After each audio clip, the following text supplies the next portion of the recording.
helicopter would come land on the practice field. By the time I got home after showering and meetings, I'm watching him steal second base in the World Series. Lummy, we're waiting for Brett Favre. He's a professional. He knows 9 o'clock is not there yet. Lummy, I have to kind of minimize this here. I got to because I got to get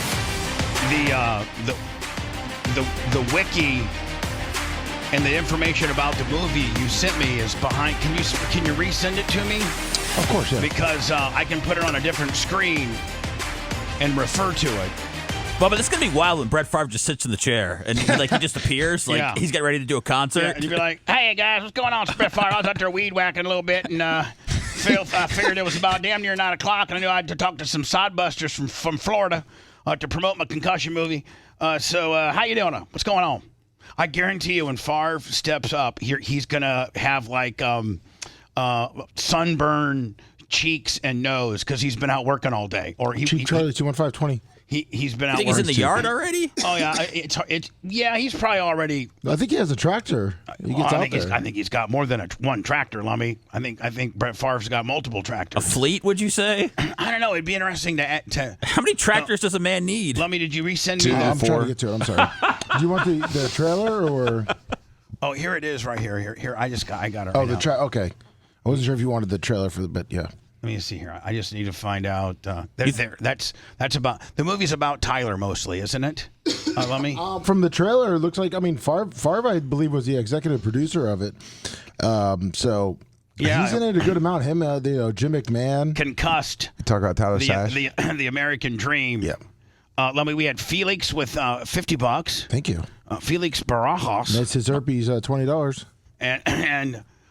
Just standing by for Brett Favre. Do you think Brett Favre... I got to ask him about his fleet. What type of fleet he's got. Bubba, do you think that Brett Favre would play quarterback in the Olympics in 4 years for the flag football team? He'd probably kill it, too. He'd be the best. We need to ask him that. We need to ask him that. The 2028 games in LA? Yeah, because he could do it almost without getting touched. Yeah. Right. You don't have to move. I don't think. Yeah, it's just straight throwing laser. And I'm wondering. You think Brett can still? Can still throw laser beams? Yeah. Yes. Yeah. Sure. Yes. Is there any kind of rush in that flag football? Because there's so many different rules with different types of leagues. There's not. I don't think there's a rush. I think there's a guy that can stay at the line of scrimmage and put his hands up. I think he's got to count too. It seems like it's kind of like backyard rules. And that's what Favre's all about. Right now, we're so fixated on the breakdancing that's happening at the Olympics that we haven't fully been able to dive into flag football in 4 years. But I think getting somebody like Brett Favre back there would really amp up interest in it. Yeah, he's got the copper fit on his elbow. Right. Put the copper fit on there, Brett. You can get some back-end endorsement money on that. You tell Copperfit, hey, Copperfit, I know you're paying me $5 million a year now, but if I'm the head quarterback for the 2028 flag football Olympic team, that's we're gonna have to put a We'll put Antonio Freeman out there on the side. I mean, we'll make him feel comfortable. Him and Jerry Rice. Yeah, I don't know if Jerry can Jerry's still. another copperfit guy, so. You think Jerry can still? Oh, yeah. Jerry. You think Jerry still got the skill set that Brett does? Yeah, and bring Dion out there, too. Dion! Put him up against Doug Flutie and get some new Nugenics out there. Yeah, actually, you could just bring the 91 Falcons because the 91 Falcons had Brett Favre, Deion Sanders, and Andre Rison. So that's all you need, Lummy, right there. There you go. Andre's just not trying to get his house not burned down. But left and I isn't think she's dead. R.I.P. Yeah. R.I.P. Burn his house down. I think R.I.P. on Brett Favre getting off the tractor and getting his ass in here. The first thing I'm going to bust his balls. I'm like, hey, Brett. We love you to death, but I mean, I know that you made really good money. I mean, can't you get a better backdrop than that? Oh, come on! I mean, every time they get a watch. That's a gunslinger backdrop right there. Look at that. Yeah, but if he opens those blinds, it's probably a beautiful view behind him. Oh, I'm sure I'm sure there's an immaculate lane. Maybe we should ask to open. Hey, but you got exactly. You have pictures of halfway strangers behind you rotating. I mean, we all have different backgrounds here. Yeah, I mean, maybe there's a guy that showed 40 times. I asked you who he was. You said you don't even know. I know, but Brett Favre's backdrop looks like a prison in Moscow. That's literally the Zoom chair that Travis Scott's zooming back to America in right now in a Paris prison. This is a Paris prison backdrop. Dave Mars 20, Mike Thurman 20. Right? Yes. Like, Brett, man, get a chair that, I mean, is that your mom's hand-me-down? I don't know, Bubba. You know, it could be like from his dad or something. Yeah, it could have been his dad. It could have been his dad's chair. Exactly. Isn't the last time somebody talked to a chair? It was at Clint Eastwood at the Republican National Convention.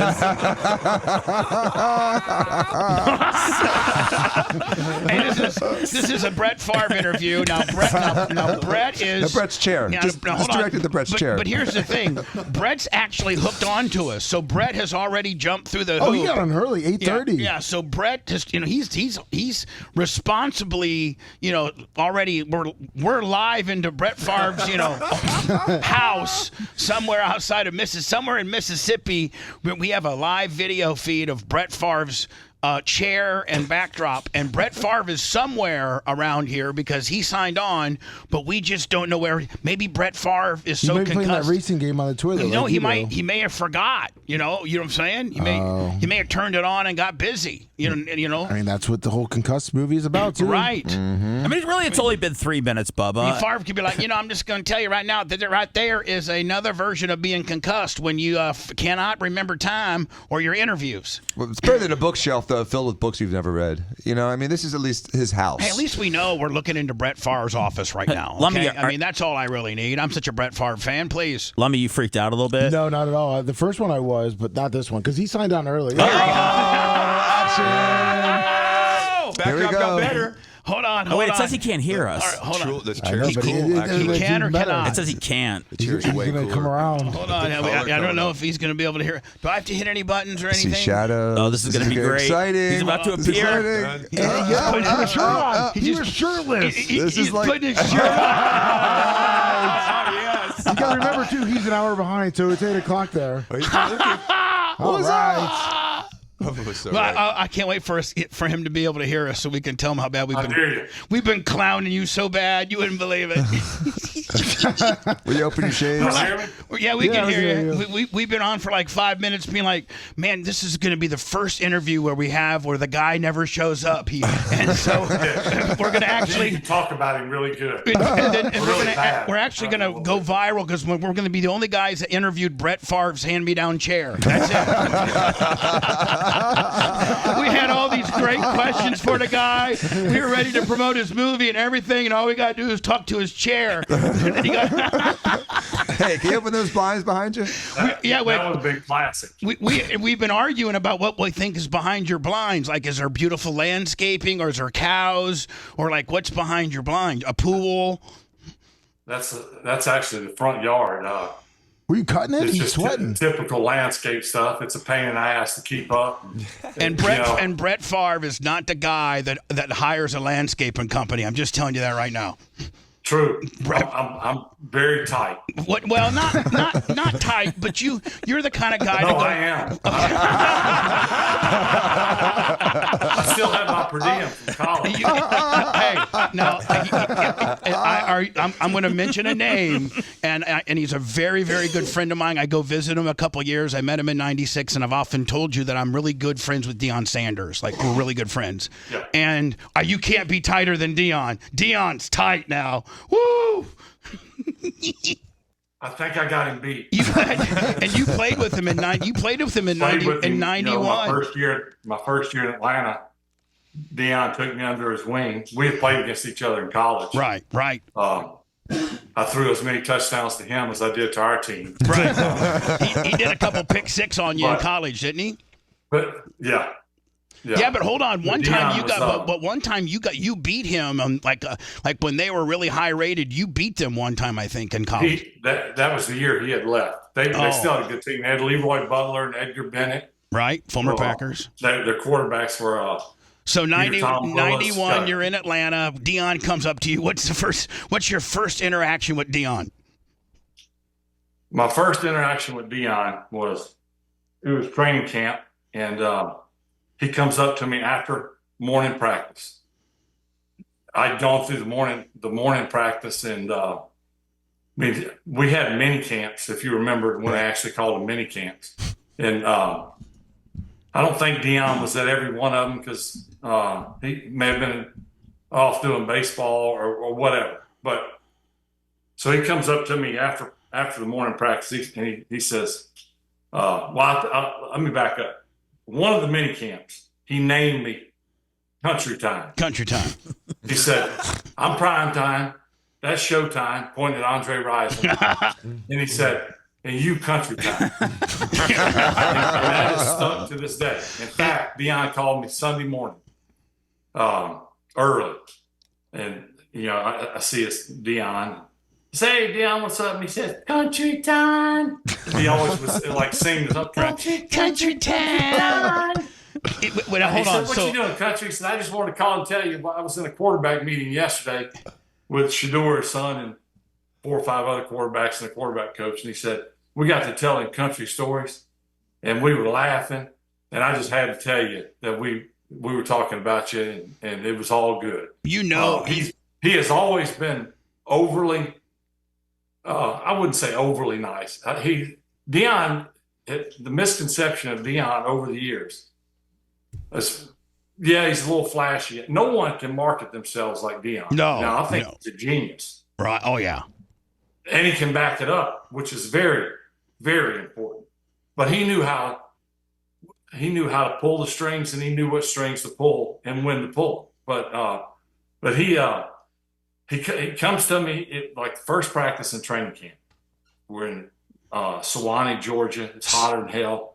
This is back when 2-a-days were real. Right. You practice in full pads. You hit both practices, and we ran sprints after the afternoon practice. All while being hungover from the night before. You talk about got to be a stud. Well, I know, but I mean, you were partying it back in Atlanta because Glanville hated you, so you did. I'm actually being a little sarcastic, poking fun at myself. Right. Yeah, I mean, you know how tough it is to do that? Yeah, I It's tough. The Dion says to me after, I think it was the morning practice, he said, Country, I'll give you $5 for every pass you complete on me. He was dead serious. I mean, Dion, what people don't know about Dion, except the people that played with him and some that played against him, is he worked his ass off in practice. Now, he wasn't a tackler. He'd be the first to tell you. They don't pay me to tackle. I know. They pay me to cover. And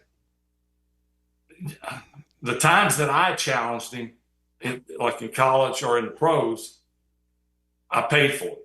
And now, was there time what was he so good, Brett, that he could shut down? Like, here you are, one of the highest level quarterbacks that played during his era. Like, as a quarterback, did you have to know where the 21 was? You had to know where he was. That was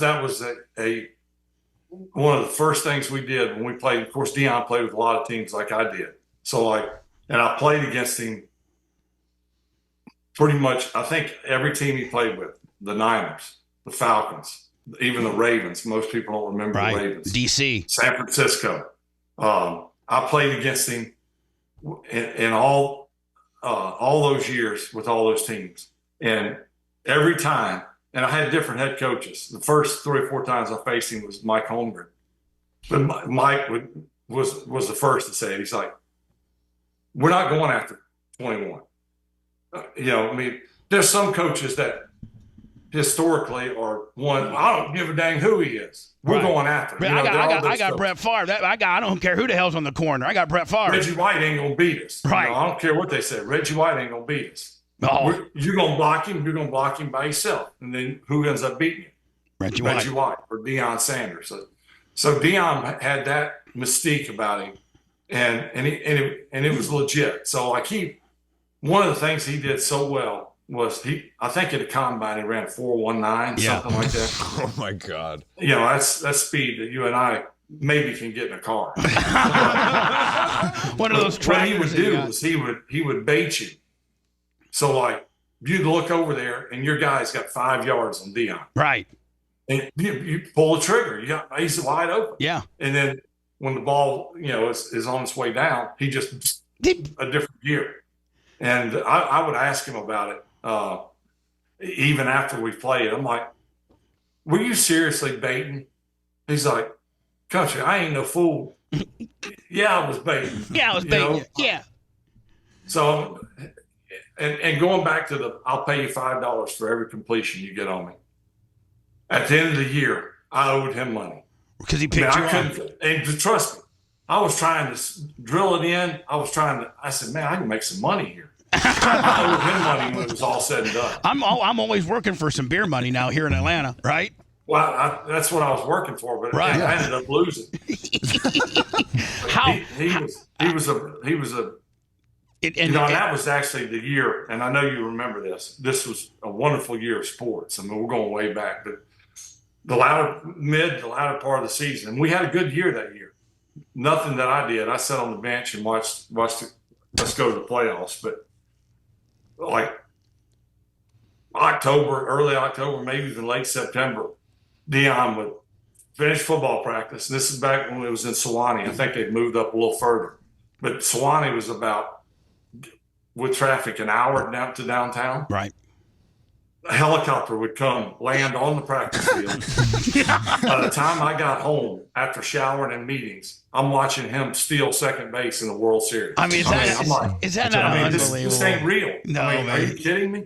It was amazing. He is so cool. I met him in '96, and just to back up what you said, when he talks to me, he always says, "Ain't no sponge like the one I got." That's what that's what he always says to me when I call. I go, "Ain't no sponge like the one I got." So, like, if you're his boy, he puts a song to your name. You know what I'm saying? Yeah. So, yeah, he's good at that. So Brett, I was going to ask you a question. Like, all through your career, and you've always the gunslinger. I'm sure you heard it. Mad Noise put it on you. You were the gunslinger. Country Time. You're the average. You're the working man's quarterback. You're just you. I think you to this day have the longest ongoing streak of games. I think, what is it, 232 or something? With playoffs, and why they say with playoffs, I thought that always was like the most important game. Yeah, but they kind of just tic-tac them in there with playoffs. 321. God. And I remember being a huge Packer fan. There was a couple times during your career where you actually got tweaked, but you just miraculously had like a bye week, and you would be able to be at the next game. I think that happened in your career like 3 or 4 times. Yeah, there was numerous times that, quite frankly, as I look back, I should have sat. One would be anybody with any sense would say, if you break your thumb on your throwing hand, whether you're a pitcher, quarterback, I guess another way to put it is, if you broke your toe or your foot and you're a sprinter, right? Yeah. The consensus would be, he's not going to play. He's not going to compete. He can't run the 100 meters. Well, he can run it, but he's going to finish last. And as a quarterback, isn't the thumb as the actual position maybe the most important finger of the by far? Hand. By far. And so I broke it against the Rams in St. Louis. The following week, we were playing at Minnesota on Monday Night Football. We lost to the Rams. I broke I don't know if this part right here broke off the back. So, and I played the second half with it. Now, did I know it was broke? No. Does that matter? I think it matters when you know. Like, I just thought it was sprained. Oh. So when I found out it was broken, you think differently. Right. It hurts worse than it. Don't get me wrong, it hurt, but I chose to try to play the following week. Why, I have no idea as I think back, and I've told this story so many times. Yeah, I mean, you're gonna get paid either way. I mean, it ain't like you get paid per game. Was not playing just not in your head? I think back in your dad was so damn tough, Brett, that was partly from your father. It was kind of ingrained in me. Yeah, haven't you said that your dad, like, very rarely you guys would be coming home in the truck? Very rarely would you'd have a hell of a game, lights out, and big boss man never really said anything. I remember his compassionate compliments were, "I damn you, that wasn't bad, but you got to do a lot better than that. You know, I was like, gee, thanks, Dad.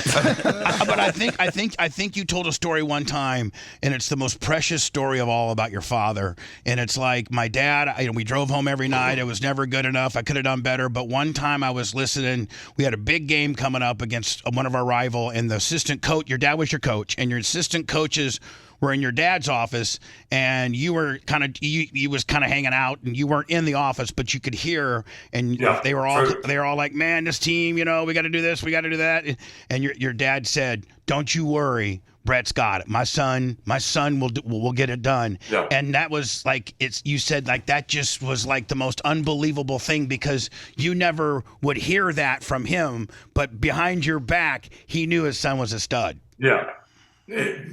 I told that story at the Hall of Fame, and I mean that's it verbatim. Yeah. I mean that was the closest I got to a compliment. I was 5 yards from him, but I was on the outside of the room. He obviously didn't know I was listening, but I was like, I mean, I don't know what my face looked like or the emotion, but I couldn't believe it. In saying that, I never doubted that my dad was proud of me. Right. It wasn't that. And I have no idea if this is true or not, but this is what my gut has always told me over the years. The reason he didn't give me compliments, now you and I were about the same age. This is going back to that generation. I felt like he didn't give compliments because he was afraid that it would go to my head. Right. And I get that. I think there's a happy medium today, whether you be a parent or a coach, that you pat the kid on the back when they do something well and commend them. But you also, you don't have to put them in a headlock or whatever. You have to tell them when they did wrong. And I mean, and especially in parenting, you can't always be like parents are at 11, 12-year-old travel games, like, run! Screaming, yelling at the kid. And by the time the kid gets home plate, he's like, I don't want to play anymore. Right. There's a happy medium somewhere in there. But during that era, my dad was like, and I would say this all the time to people, he was short on attaboys and long on get your ass out there and do it the right way. I guarantee you, Brett Favre got some ass whippings from Irv. I promise you that. Hundreds. Some I deserved. You might Maybe be able the to. other half I didn't deserve. You might be able to market this new movie by saying the only thing that I got more concussions were ass whippings. I'm telling you. Do you think and with most of them do you think with the were new something I did to my two brothers and my sister? Yeah. Now, let me ask you a question, Brett. Do you like today's era, the era that we played? Remember when the coaches would call you over to the sideline and they would take your face mask and they would just yoke it, and the next thing you know, you're like this, and you could never do that in today's world. Oh, you'd be under prison. Yeah, you would be in prison. You would be. Yeah, I remember those. Like, what are you thinking? Or smack him on the helmet real hard. Right. Or just remember when I think Lou Holtz might be the last. Remember Lou Holtz used to grab some of his boys by you see a Notre Dame Golden Domer and his head be all tweaked out. It'd be like a 6'5" lineman or something like that. And thinking about that, if you really think about it, you never really saw the players react in a negative way. No, it always resulted in a positive result. Now, by no means am I promoting violence but I think there's a huge lack of discipline. Now, how that discipline is laid out, if we could get back to that, would remain to be seen. But I think some of that needs to be brought back. Bobby Knight, I think a certain level of that needs to be brought back. Oh, Bobby Knight was people. Those clips of him are beautiful. People either loved Bobby Knight or they thought he was the biggest dick ever, and I loved Bobby Knight. Like I loved him. Yeah. Everyone respected him. Same with Mike Leach, kinda. Yeah, true. Yeah. So Brett, as well as you do, you do podcasts and you do all kinds of stuff. You're very media friendly. And Brady just got the $35 million, deal for Fox. Why? It's not a wonder some network hasn't approached you. And I mean, because you're like I started to say earlier, you're kind of like the way John Madden used to portray you as the gunslinger, the good old boy, the guy next door. And I think there's a huge, large contingency of people who watch football that would love. I mean, they got Tony Romo, they got all of them are former quarterbacks, and you're in that elite. I mean, in some cases, more elite league. Have they ever approached you? We've talked in the past, but you don't have to be a rocket scientist to know that this legal situation I'm going through in the state where I'm fighting the state right. in a civil case certainly doesn't help. And there's a gag order, so I can't say too much. Yeah, and I never talk to you about that because it doesn't mean it's not what I'm interested in, and it's not. And I wouldn't come on your show if I thought you were. I'm sure you get guys that try to get you some old gotcha moment or something like that. I'm all about talking about the Packers, and I want to talk about in Super Bowl 31. Okay, you guys got the ball on the I think 46. And you got double tight end protection. It's your first touchdown that you throw to Andre Rison for 54 yards. And was that the play called, or did you check down when you saw the safety edge up on the linebacker? That's one of my greatest stories in my 20 some odd years. I thought I'd be special by knowing that play, and it's one of your greatest stories of all time. I feel stupid. I'm very impressed at the specifics that you can recall. Oh, and I have and when you get done telling me the story, I got a specific that you may not even know about that'll blow your mind about that. Well, I was going to say you know more specifics about the story than I do. but before I get to that story, getting back to the other, this hopefully will be resolved soon. God, the legal deal, yeah.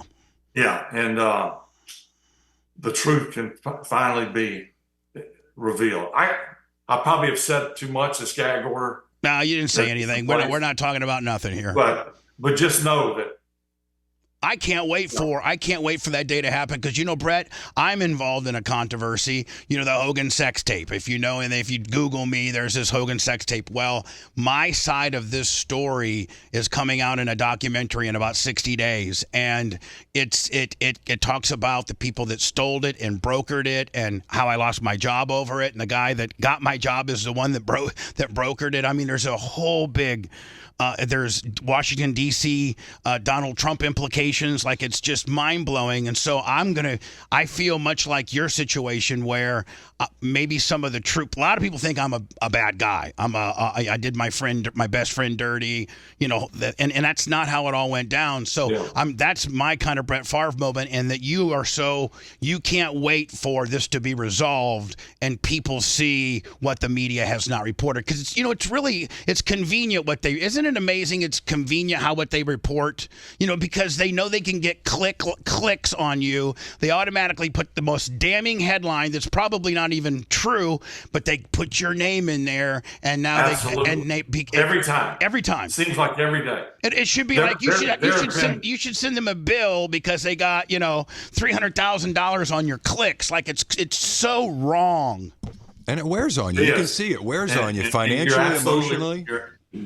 You're absolutely 100% right. There, in my case, this has been going on for about 3 years, 4 years. Now, in saying that, of those 3 or 4 years, there's not a whole lot that has happened. So it's like, can we get them to do something? Like, let's go to court. Let's resolve it. Right. And they're like, you know why? Because they know that time does not. The longer this hangs out there, the more clickbaits. Yep, and they also are like, listen, you know what? We don't work on time. But Brett Favre and your marketability and your ability to do other things outside of your time is ticking. And so as you get older and things like that, time is not on your side. So when you got stuff like stupid stuff hanging over your head that you want to resolve. evolve so that you can go out and do some endorsements and maybe be, I mean, God, Brett, you'd be a great color guy on, I mean, there's so many different places that are showing NFL games now. They've done so well at making everybody pay that, there's it would take some, I say oddball, and it's probably a poor choice of words, but the mainstream media, I find it hard to believe that they would ever hire me because I don't. I think when your thing's over. I think when your thing's over, I think you underestimate that, I mean, there's 6 or 7 different networks that are showing games now. I mean, the NFL's been so great about stretching it as thin as they can and making everybody pay. But I think that your insight and your delivery and your brand and what the average American perceives you, not what some stupid Mississippi court but how the average 55-year-old dude that grew up and watched you played, the guy, their customer, the NFL customers really would appreciate you being a color commentator. I think I would. I'm not going to go out on a limb and say I think I would be good at it without trying it yet. But I think I would be entertaining, much like John Madden. And make no mistake, I am not comparing myself to John Madden because as good a coach as he was even better in the booth. The greatest. And he was authentic. Yep. You never knew what was going to come out. He didn't know. It was never scripted. And to me, that's what I would be. I would. I was just story in there right in the middle. I was getting ready to shut you down by saying you just described yourself. A guy that played the game, the guy that knows the game, a guy that can probably has some goofy ass story in between, last time we were in Seattle, this and this and that and this and that. Yeah. And I played with that guy and you got a folksy type delivery and story. I mean, people would eat it up. And I mean, Brett, there's value in that. That's a $15-20 million a year job. I mean, you could buy more tractors. I would love to give it a shot. Will it ever happen? Yeah, who knows? I hope it does, man. I hope it does because you'd be so good at it, Brett. You really would. Man, I hate seeing the legal system beat him down. Tell you that. Oh, you'd be fun as hell. Roll into town a little. It'd be kind of. You probably get a little bored there mowing your 5,000 acres. Every couple weeks. You know what I'm saying? Well, as hot as it is right now. Yeah. I look out the window, and the closest thing I come to mowing grass is about looking out the window. Right. Now, what kind of fleet? The older I get, the harder it becomes. It'd be nice to be in a booth. What kind of fleet does Brett Favre have? I have people ask me, not so much anymore, but like, how many cars you have? I'm the only guy. I'm the only guy to ask about how much lawn equipment you got. I don't care. Truck. Okay, one truck. I have 9 lawnmowers. What kind do you got? I'm a spokesperson for Skag. Have you ever heard of Skag? Yeah. I don't have a Skag. That's not to say I wouldn't love one. Oh. Bubba got Dion. Hold on. I just got Dion a brand new Skag. Did you know that? What am I, chopped liver? No. So hold on. So now Randy is the CEO, and guess what? Based out of Maryville, Wisconsin. And it's Skag is, how good, I don't care what kind of mower you got, Skag is the most industrial, commercial, badass mower. What if I got you endorsement? You want one? That'd be awesome. There you go. All you have to do, Randy wants, you got to, tweet and Instagram a few times. Take a picture on the mower. Yeah, driving it. Once every couple weeks, shoot a picture of you on the Skag and zip it up there on Brett Favre. Whatever the hell you do. Hey, it's got to be heavy duty because. Hold on, let me tell you the one I got. You're gonna absolutely just. There's probably not a lot of things that Brett Favre would envy Bubba the Love Sponge over, but when I tell you how sexy my Skag is, you're gonna flip out. First of all, it's 72-inch. It's got to be that 3-cylinder cooler diesel. Yeah, nice. I got that big power torque, like 3,000 RPMs on the diesel deal. Woo! Diesel's a next level than gas. You know that, buddy. Yeah. Brett Favre would look good on a Turf Tiger 2 72-inch diesel. You'd look good as hell on that, and you wouldn't forget who got it for you. Now, I could probably get an interview at least 3 times a year out of you for it. You better get to work when we get off this. interview. I'm gonna send this air check to Randy, Maryville, Wisconsin. I mean, it writes itself. You got arguably one of the greatest athletes to come out of Wisconsin. This company's based out of Wisconsin, and Brett Favre needs a skag. And Randy's Boom. a Packer fan too, right? Oh, by the way, and Randy, the CEO, has season tickets for the Packers. Of course. I mean, come on, Brett Favre. This is a match made in heaven. I mean, I'm going to get you. Yeah, Dion just sent a picture of him on a skag. And yeah, see, I got 9 lawnmowers. And people say, do you need them all? And I'm like, not at once. But when one goes down, jump on another one. See, that's the thing about your amazing. skag. That your skag will never go down. Like, you don't even got to worry about. I mean, Brett Favre doesn't need. Offload some of my mowers. Yeah, I mean, you can put them up on Marketplace. Can you imagine, Lummy? You're a guy in Mississippi, and you're going on Facebook Marketplace, and you show up to Brett Favre's house because he's selling his 62-inch Toro. I love it. Hey, Bubba, don't forget, he's got to finish that story that you asked him. Yeah, hold on. So don't forget. Fits into his doc, There's too. no other radio guy that's ever asked you about the 54-yard pass to Rison. Was it a check down? Once you saw the safety cheat up, he made a step up. Did you check down and knew the 84 it was just going to be because you had double tight end block set? Yeah. I'll try to do the long version quickly. So that I can't remember if we had 2 weeks to prepare like you do now. Yeah, I think you did. Or 1 week. Not that really matters, but as soon as we won the championship game against Carolina, we went right to studying for the Patriots. And I didn't, I wasn't that. I think I was 26, so I wasn't that, seasoned. But so I didn't know a lot about Bill Belichick, but he was defensive coordinator Right. for them. So we did a lot of film work together, either the quarterbacks, the offense as a group, or alone. So like at the end of the day, after we watched practice film, after we went through our offensive play install, I would watch film alone or with Andy. Andy Reid was my quarterback coach then. And we never, not one time, and to this day, Bill Belichick has stayed true to his defensive philosophy. Leading up to that game, they showed what we call casino or all-out blitz, where there's no safety. They're bringing the house. It's a hold on to your left one moment. Right. They didn't show that. So we didn't practice. Now, keep in mind, Andre Rison, we picked up in the playoffs. Right. So he had a limited pool of plays in which to run for obvious reasons. I mean, our playbook was ginormous, and I was still trying to figure it out then. So in 3 weeks, he's not going to figure everything I mean, out. you didn't even know what a nickel defense was. So, I mean, please, that's Holmgren's playbook looked like Chinese to you. Exactly.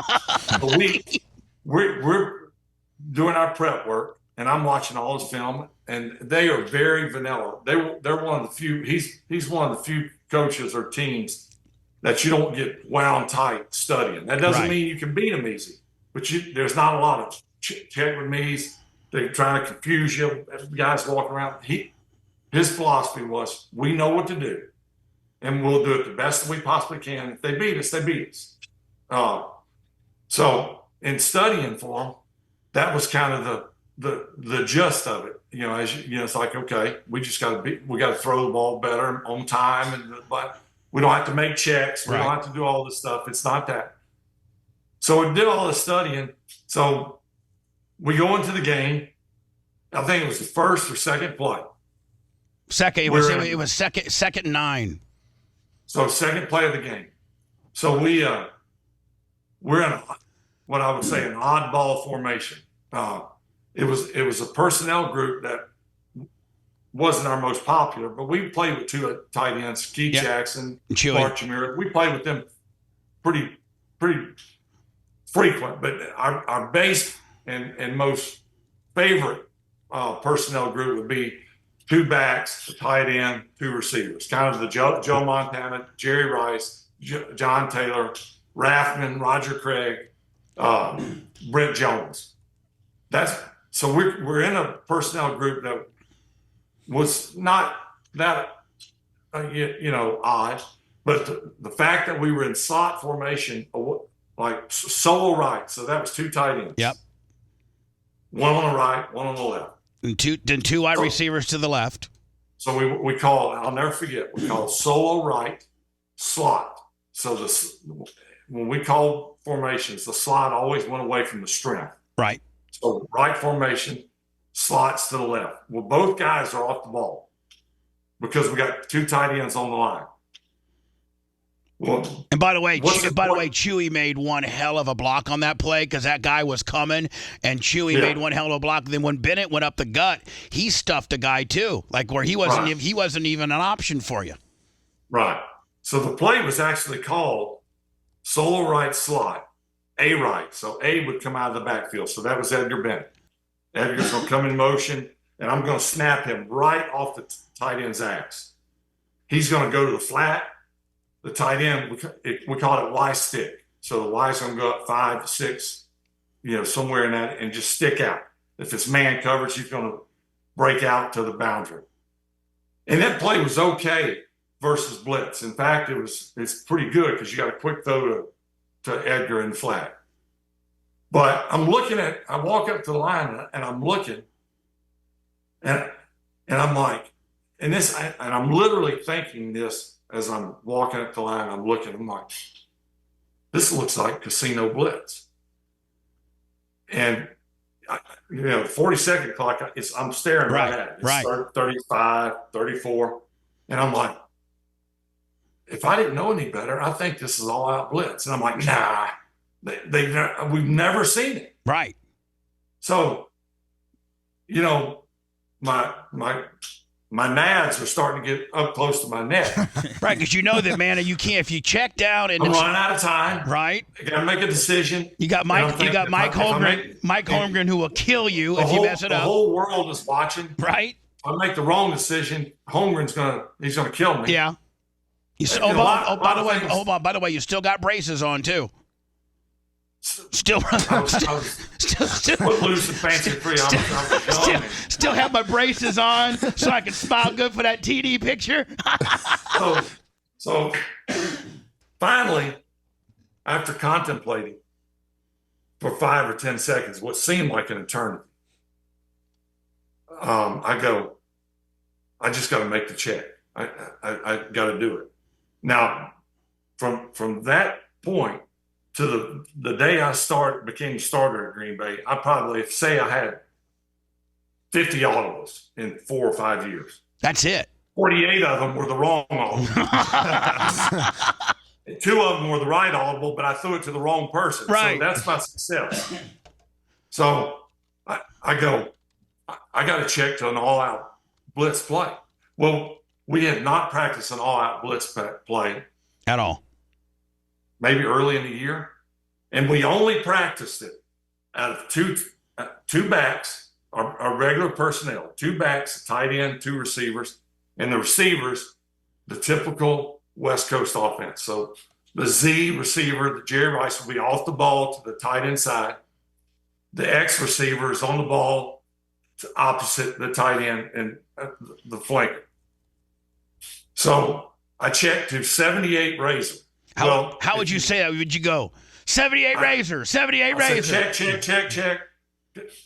I kind of backed up and I said, black 78 razor, black 78 razor. Okay. So the way we had always kind of learned razor tells you the route combination. There's only 2 guys on the route. Yeah, the 2 wide receivers, that's it.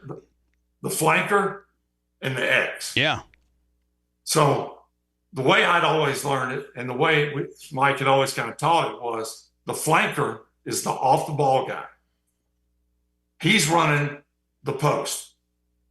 The X receiver is the guy on the ball. He's running the post corner. So it looks like they're both running the post. Right. Then the X goes back to the corner, and so you look there and then come to the post. So when I say 78 razor, I look out. And I go, Andre has no clue. He's never heard of race. Yeah, he says Andre has no idea what we're playing. None. Zero. And you don't have Edgar as a safety valve because he gets mixed up in with a linebacker on a full-out blitz, so you don't even have him as a checkoff. When I look out and I see Andre's inside, Antonio Freeman, great football player, very instinctive, had a great football knowledge. He's the outside receiver. He's the X. Andre is the Z, the flanker. Well, I'm like, Andre doesn't know. He's never heard it before. But then I think to myself, well, both receivers are off the ball. So what do we do now? You know, we'd always been taught like the one on the ball. And you got to think all this is running through your little peanut head in about 15 seconds, knowing that you're 48 for 50 and not doing checkdowns very good. You got Holmgren, it's 2nd and 9. You got braces on, and the whole world's looking at you. And, you know, you're just some guy from Kill, Mississippi. Yeah. So I make a check. I honestly did not feel confident that Andre would run the post. I thought maybe that, and Antonio, after the fact, we've talked about it over the years, and you can actually watch the play and see Andre's looking out at Antonio, and Antonio's telling him something. Okay. So Antonio's telling him, you got a post. So when I throw the ball, Andre runs a perfect pass. It was a perfect pass. It was a perfect pass. You see Antonio on the outside, he's watching. You can kind of tell he's peeking at Andre because later Antonio told me, he said, if he ran the wrong route, I was running the post. Right. You know, I was going to steal his thunder. So does that go down as as much as you've messed up on checks, does that go down as your greatest check of all time? It couldn't go any better. I mean like on the back of your everything that could go wrong went right. On the back of your Skag, should he put like a personal lace in place at 78 Razor? That could be the 78 Razor. It would definitely be the 78 Razor. It was one of those things where and I tell people this, when I threw it, he caught it, he goes in the end zone, I take my helmet off, I'm running around like I'm 12 years old. And what people didn't realize, they're like, look how excited Favre is. Yeah, I was excited. With braces. I was running around saying, can you believe this worked? And I can't believe it. And I got a trivia question for you. Who was the very first person to high-five you after you ripped off the helmet, all of the world's looking at you with your braces, you're looking, 26, 27 years old. Who was the first person to high-five you? I know the answer. I vaguely remember seeing that. It's either Doug Peterson, Jim McMahon,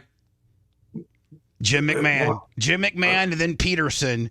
So the 9, then the 18 are the first two. But it was cool to see old school McMahon kind of go out there and give the gunslinger a high five. You know what I'm saying? It was McMahon. Was he cool? Jim had the highest football IQ I'd ever been around.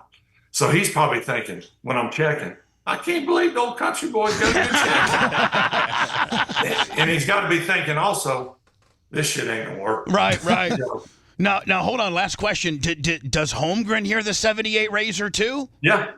Okay. Do you think he's like all walrused up and mad as hell because he knows one of his favorite sayings was, "All right, man, hold on to your left one." So I can, as I look back, as I watched, and as I thought about it, I said, there was never a time in Holmgren's career where he wasn't thinking and holding on to his left one more than that moment. Right. Oh, yeah.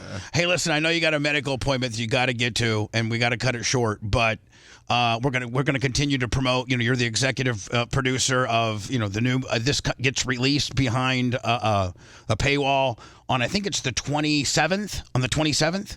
Sounds right. Yeah, Sounds right. Apple TV. An Apple TV. Right. It's called Concussed: The American Dream. Executive producer Brett Favre, but it's about this Iowa Hawkeye guy mostly, and Brett kind of goes through the guy lost his life. It's a very sash. It's very, very, very compelling story, and Brett has a lot to do with it. And Brett, I know you got to get going, but I bitch, just watch me Watch me score you a skag. Just watch. I'm going to get you one, bud. And then you're going to say, Bubba the Love's. Then I'm going to have you almost as good of friends as I do Dion. Well, I'm going to go back like I was as a kid, where you can't wait for Santa to show up. And how much longer till Christmas? How much longer? I'm going to get. Can I get your number for Lummy so I can get you in touch with Randy? Yeah, all right, I'll send it. Perfect. You will be like a little kid, but like, you're gonna get tired of. You're gonna be like, I'm gonna have to block him. I'm gonna be like, man, I'm gonna have to treat him like Don Mikowski. I got to block Don. No, but you know what? Now I'll have two famous Packer cell phone numbers. I have yours and I have Tony Mandrich. I mean, that's pretty damn good. I mean, yeah. Oh, Tony, man. We had Sterling Sharp on. I'm sorry, we had Sterling Sharp on for our first podcast. Me and Tony was gonna, and boy, Sterling was he is stiff. You know, he's one of the smartest guys I've ever been around. You're one of the easiest interviews. Oh, he's tough. He's tough. You know what he opened up with, Brett?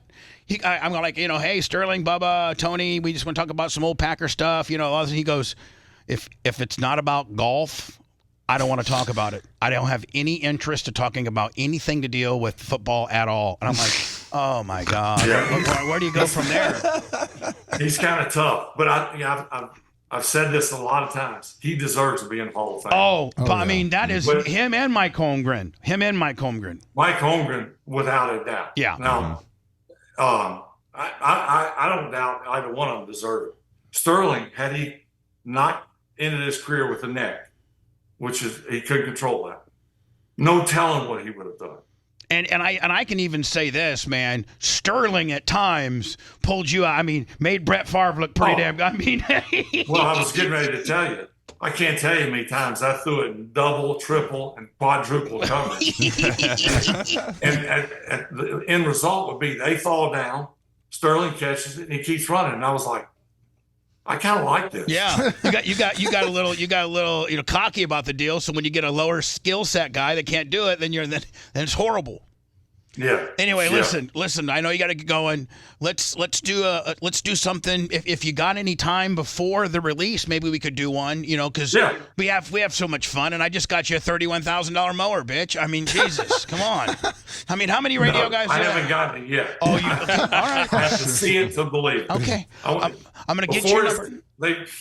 There's probably a dealer somewhere here in Hattiesburg or close. That's what Randy will do. Randy will call the dealer up and said, "Hey, Jimbo's, Mississippi lawnmower deal, home of the Skag.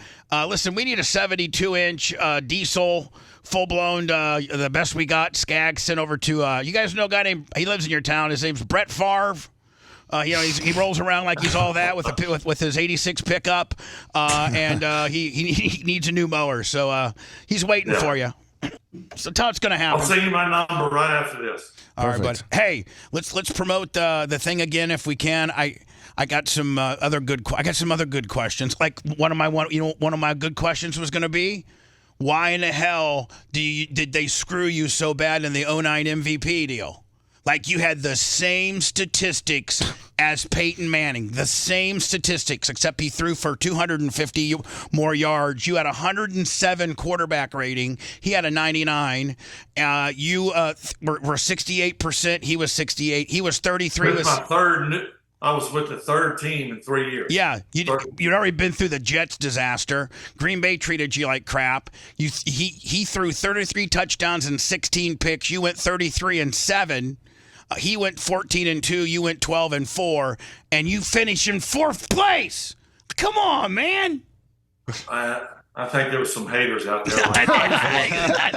He's won 3. He's won 3. The hell with him. That's what they did. That old country son of a bitch won 3. Let's give it to the. Yeah. Let's give it to the. He don't deserve another one. Yeah, let's give it to the Mannings. Come on, we know how they are. Archie never did anything.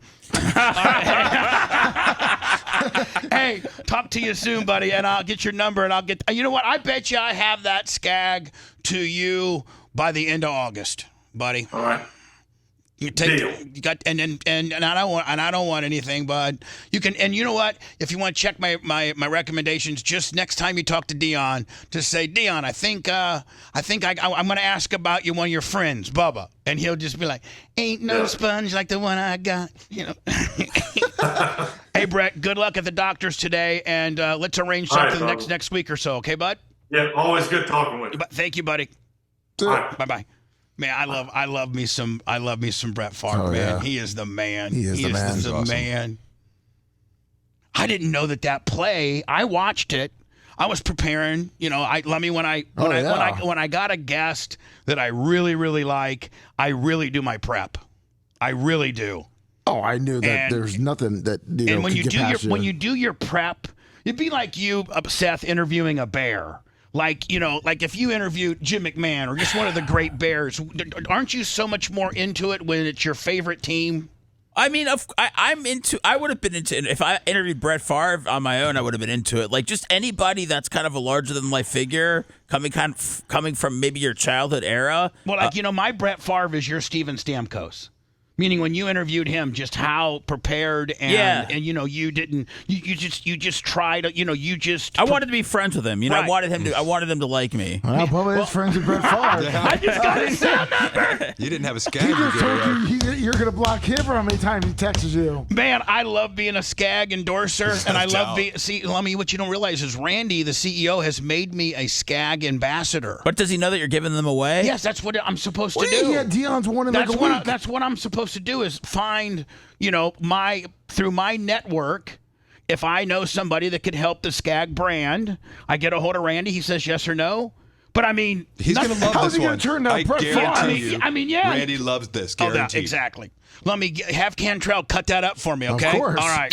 If you want 24/7 on-demand Bubba and the crew, go to BubbaArmyHQ.com. Right now. The Bubba the Love Sponge Show will be back after this.